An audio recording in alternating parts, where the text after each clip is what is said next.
কথায় আছে 10 জন মূর্খ বন্ধু থাকার চেয়ে একজন শিক্ষিত বন্ধু থাকা জীবনের জন্য অত্যন্ত প্রয়োজন। এর কারণ আছে।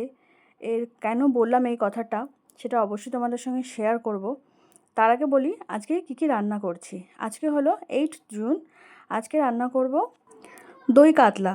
তার জন্য যে মশলা করে নিচ্ছি, দই দিয়েছি আর শুকনো লঙ্কা দিয়েছি 4-5টা মতন, কাজু বাদাম, একটু কাঁচা লঙ্কা দিয়েছি ব্যালেন্স করার জন্য, আর কিছু দিইনি, আদাটা একটু দিয়েছি। আর মশলা যা ইউজ করব সব কিন্তু ওই রান্নার মধ্যে দিয়ে দেবো।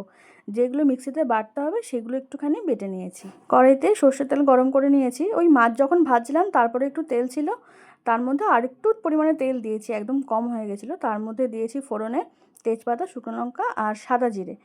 তারপরে ওই মিক্সিতে যে মশলাটা করে রেখেছিলাম সেটা দিয়ে একটু নাড়িয়ে চাড়িয়ে এর মধ্যে এক্সট্রাভাবে দেবো হলুদ গুঁড়ো, কাশ্মীরি লঙ্কার গুঁড়ো আর জিরে গুঁড়ো, ধনে গুঁড়ো এইসব দেবো। আর একটুখানি গরম মশলা গুঁড়ো অ্যাড করেছি, একটু হিংও অ্যাড করেছি, নুন দিয়েছি।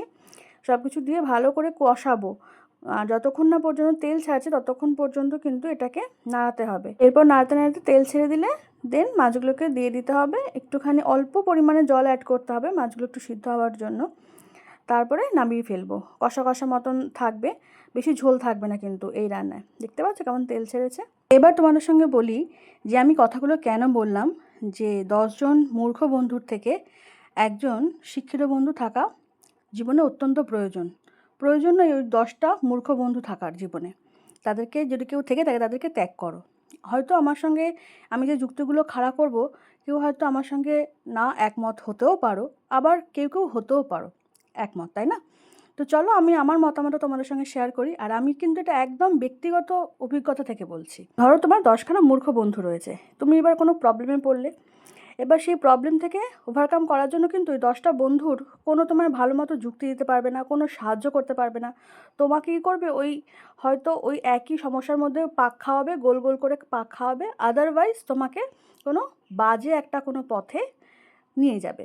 কিন্তু তোমার যদি ওই 10খানা মূর্খ বন্ধু থাকার থেকে একটা যদি ভালো শিক্ষিত বন্ধু থাকে, সেক্ষেত্রে তোমাকে কখনো কোনো বাজে পথে তোমাকে পরিচালনা করবে না।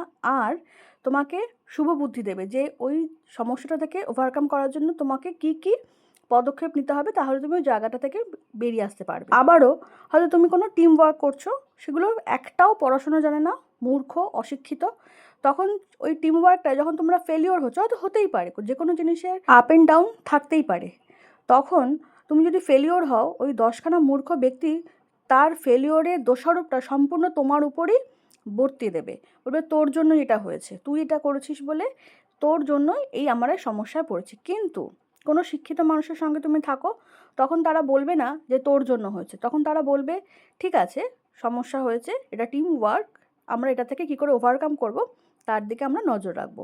এইভাবে কিন্তু তারা কোনো সমস্যা বা যে কোনো পরিস্থিতি থেকে ওভারকাম করে। এই গেল আমার সম্পূর্ণ ব্যক্তিগত অভিমত। তো আজকে বেশি কিছু রান্না করিনি, এই মাছের ঝোল করেছি, ভাত করেছি, আর রাত্রিবেলা করেছিলাম একটু কেক, এগলেস কেক। এর পুরো ভিডিওটা কিন্তু আমার চ্যানেলে রয়েছে, যদি ভালো লাগে সেখান থেকে দেখে নিতে পারো। এই ভিডিওটা ভালো লাগলে লাইক করো, কমেন্ট করো। Thank you.